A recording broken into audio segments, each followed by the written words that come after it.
Hallelujah.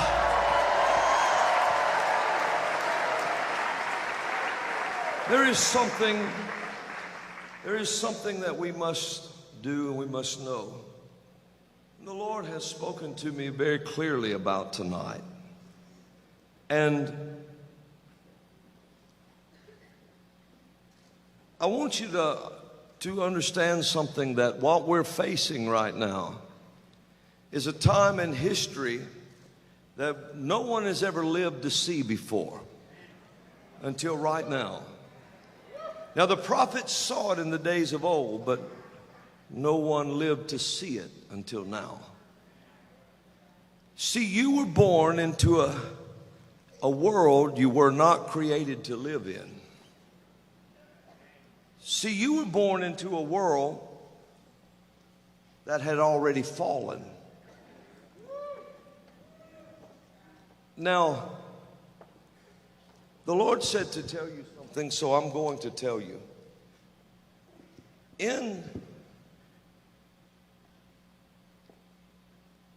See, Satan is not trying to just take over America this time. America's in his way. He's trying to take over a world this time. Now, I'm going to tell you something. I want you to really listen to me just a few moments. I don't know how much time I have, but the Lord just spoke a word, rumble, in my spirit, so that's just what I sang about, was a rumble.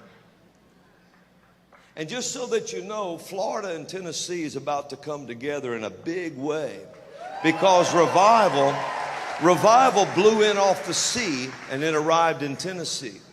And this thing is about to come together in a huge way. You'll see. You're not hearing me, but you will see it. There's something in Florida and Tennessee that's about to happen. Now,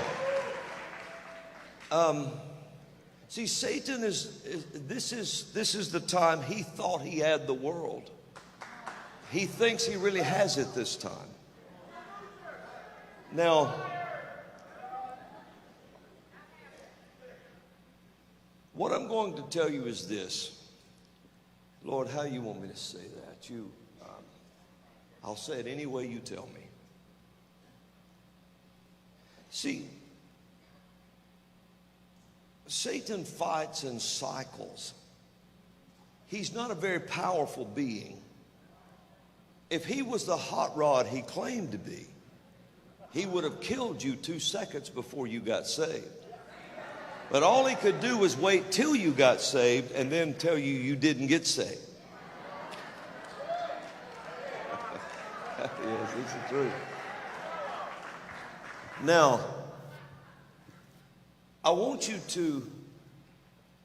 to really watch this now, because I'm going to have to go quickly here. A long time ago, there was a king who had the crown over a nation, but everyone knew his wife had the power. During their time, the killing of children proliferated huge. During their time, there was a huge land scandal. Someone came up murdered during that scandal. It had to do with a vineyard. During that time, this king was wounded, but he managed to stay up until the end of the day. And then when he died, they washed his chariot clean, and the dogs licked up his blood.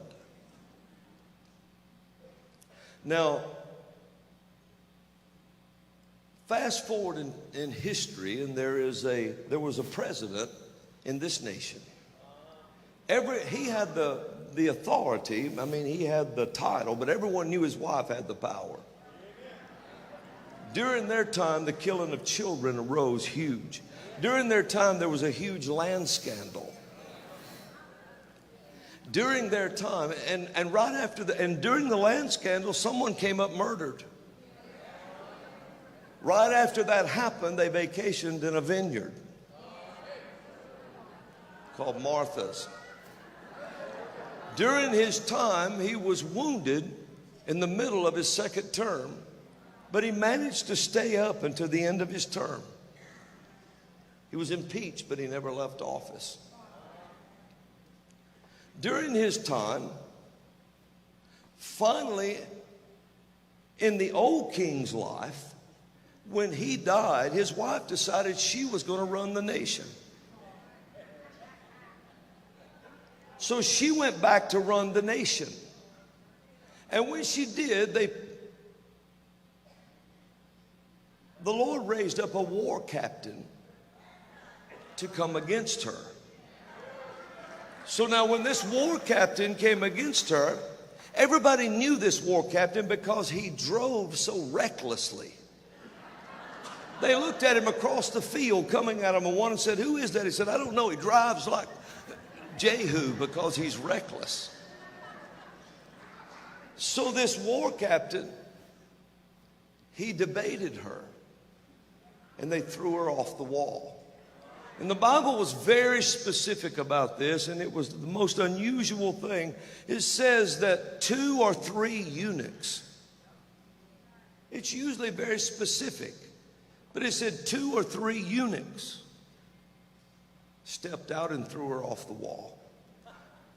When she landed on the ground, her blood splattered against the wall, and the dogs ate her, all but her head and her hands. So here it is. This war captain goes ahead and takes over. He begins to bring the nation around. He rids the nation of Baal worship. He did all of that. Now I want you to really stay with me a minute, because I've got to jump on something, because I don't have a lot of time. And so, are you interested, or should I just? Okay. So he rid the land of Baal worship, and they had peace 28 years. 28's the number of eternity. So they had peace for 28 years. Now, let's fast forward again. When the king that you all knew of, when he left office, they washed his office out as if he had never done anything wrong. And the blue dogs licked up his blood. So she decided she's going to run the nation. So she eventually comes out and begins to debate.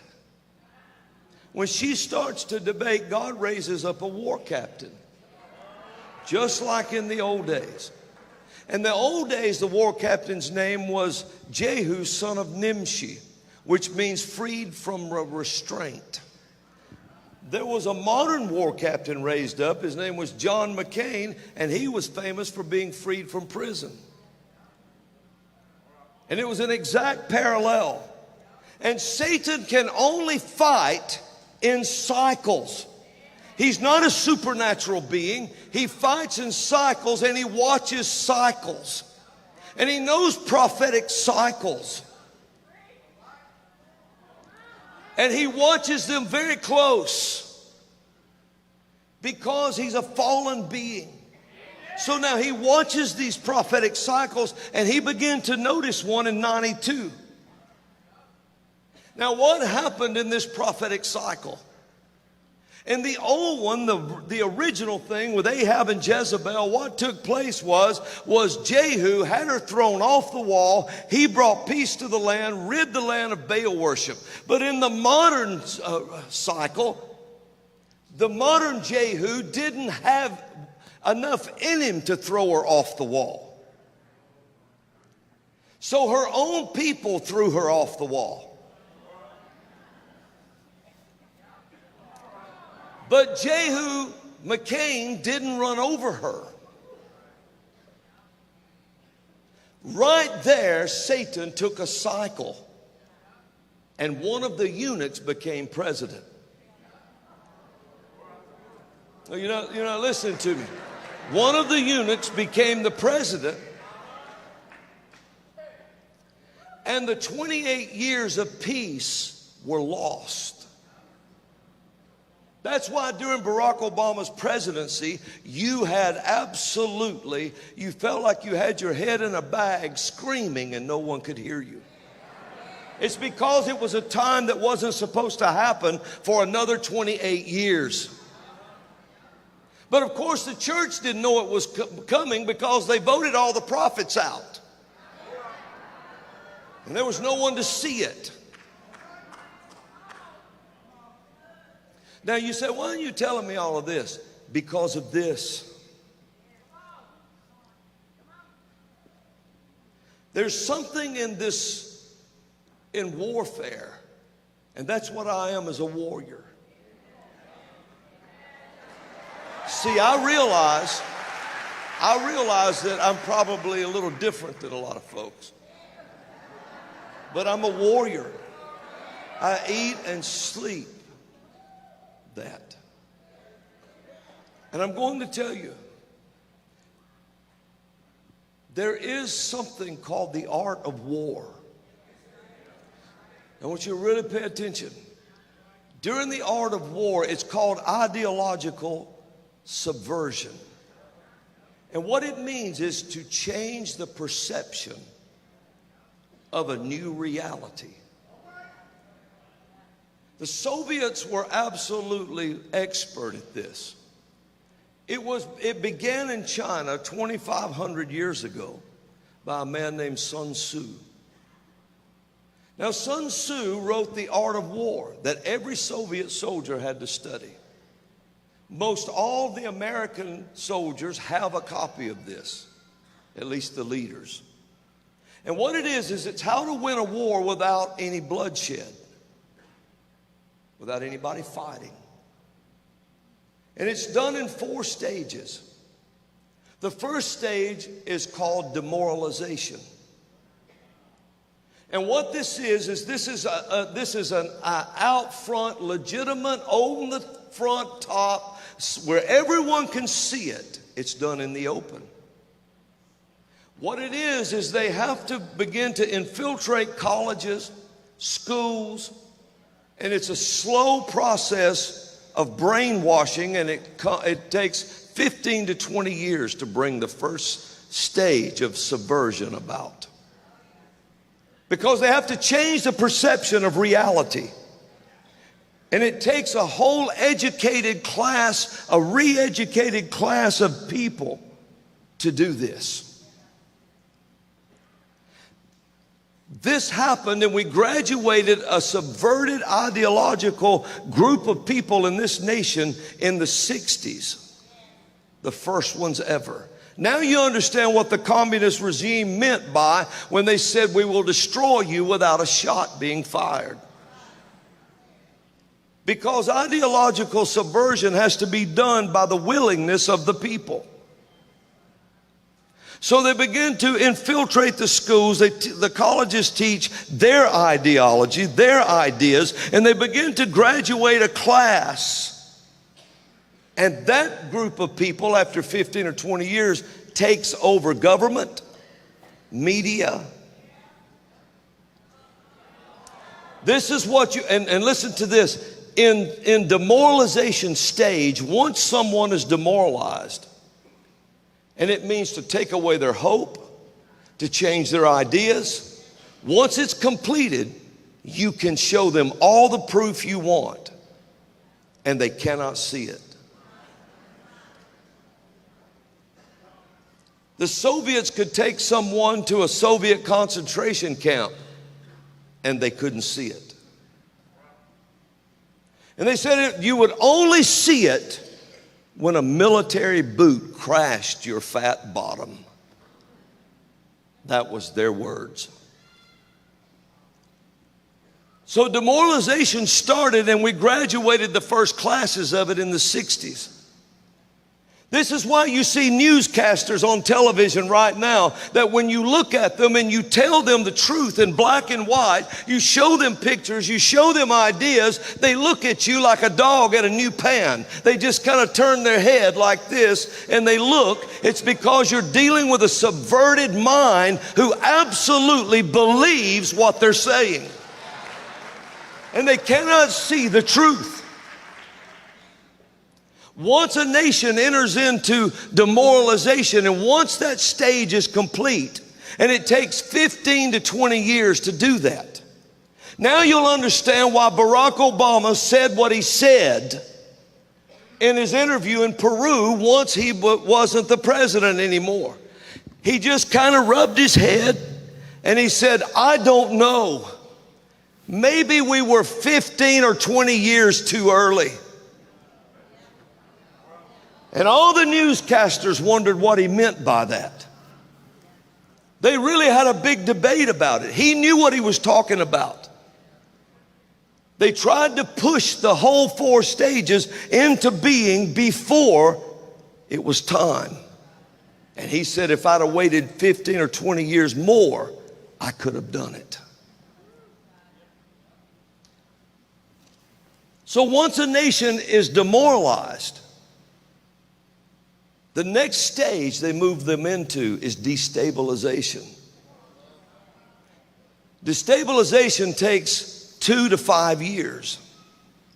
Once destabilization starts, you can see it. Riots start. You start seeing the nation destabilized everywhere. Riots will begin. Groups will raise up. Black Lives Matter, Antifa, all these places begin to raise up. Who claims out in the open they're Marxist. And yet everybody does this. Because they can't see it. Marxism means nothing to anyone. Now you say, I thought you were a prophet. Prophets shouldn't get involved in politics, should they? Someone should have told Elijah this. And Elisha and Moses. Someone should have told Jesus, because Herod was right in the middle of it the very first day the wise men showed up. They're always in the middle of politics because they're the only ones who will take their finger and stick it on the end of a king's nose and tell them, you've gone rogue.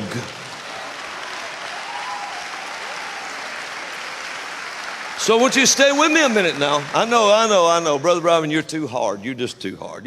You're different than most people. I understand. Watch this. So once the destabilization starts, Black Lives Matter told Joe Biden, said, you owe us. You know what they've declared in front of the American people? We are community organizers and trained Marxists.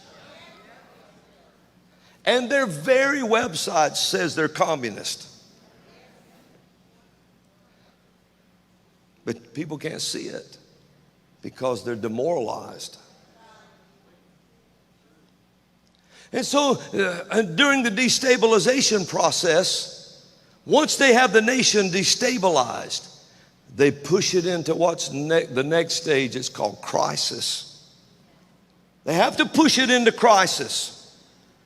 Now this is what is said, that once you get a nation into the crisis mode, there's no coming back.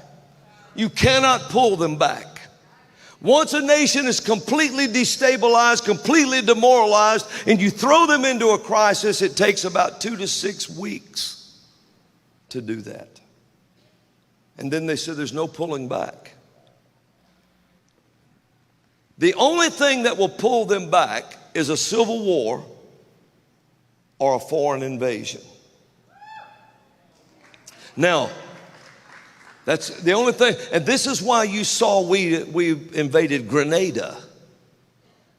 They were in the 3rd stage of subversion. And a foreign invasion had to come and rescue them. A lot of people didn't even know that.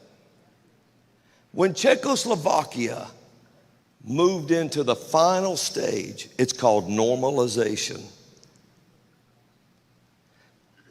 Comrade Brezhnev in those days said, brotherly Czechoslovakia has been normalized when he rolled tanks down their street. And you know what the plan was for America had the Soviets been allowed to continue? They would have took the homosexual activist, the women's lib activist, and they was going to shoot them all. And then all the professors they used, they were sending them to Alaska to train slaves. That was their real plan. So when America started and they started demoralizing us, destabilizing us, and then on January the 6th, I was standing in front of the Capitol in Washington when they tried to throw it into a crisis mode. Now you know Donald Trump suddenly said, go home, everybody go home. So they can't push it into crisis mode. I was standing on a stage and I heard this in the spirit. I was standing on the 11th hour stage and I heard a conversation. I told the people about it. I heard a conversation about shipping. I heard people discussing it in a back room. Shipping and ships and things like that. And they're going to create a crisis. And they're going to try to create this crisis. And I told them, and I sent word to the rightful president of the United States what I heard. And I said, you have to do something. Something must turn now. If they're allowed to do this, the Lord said they're going to do something in 2030 that's irreversible. And so that morning I was standing on the stage and I heard the Lord said, I'm going to do a miracle with a ship. And I told the thing. And then that ship got stuck in the Suez. And they backed up 320 ships full of food and said it was going to throw the world into a crisis that we couldn't hardly recover from. And then suddenly the ship freed itself and came out. There was a lot to that. But this is what they're trying to do. And this is a worldwide thing now. And I was watching Australia as they're being locked down. They're being put in prisons. And they asked the Republican or the conservative think tank, they asked him, they said, is Australia still a free country? He said, that's a good question. I want you to listen to this. That's a good question. He said, this wasn't done in a vacuum.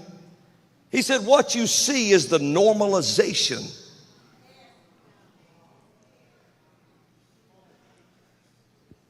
All of the jab was a crisis.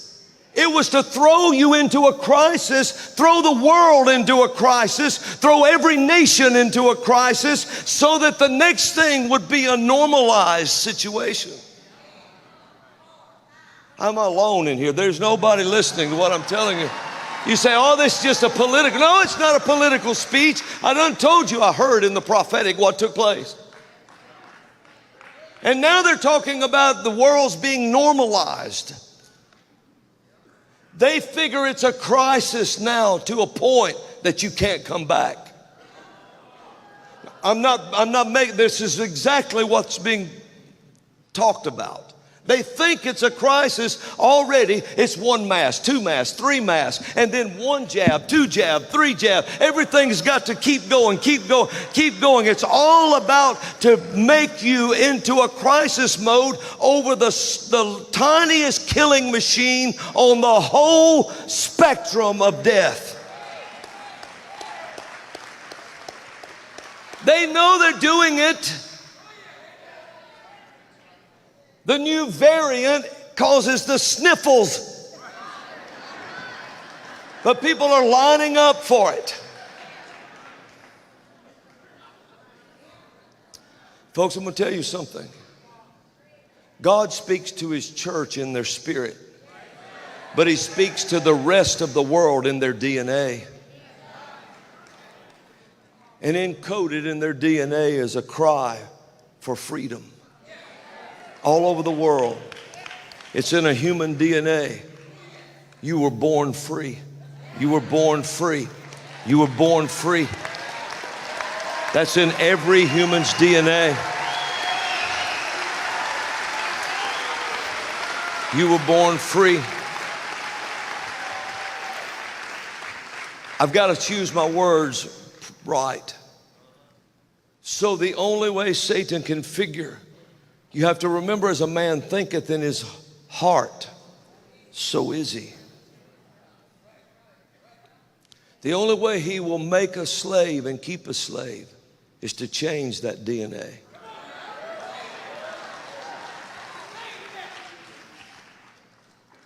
And this was the crawl across the bottom of the screen the other day. And said the pill for this will change human DNA.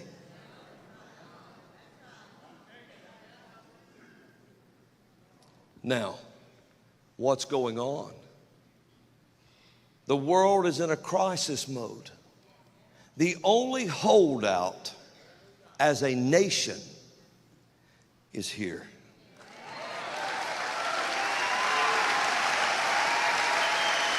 It's here.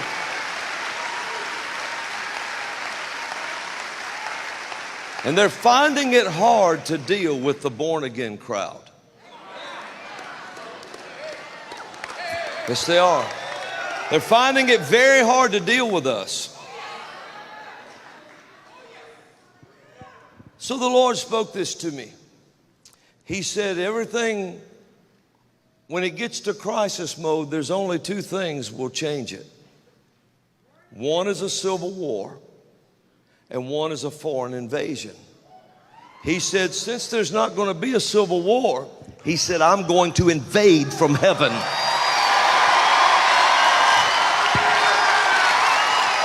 Oh, come on. Come on. Hallelujah. He said, I'm going to invade from heaven.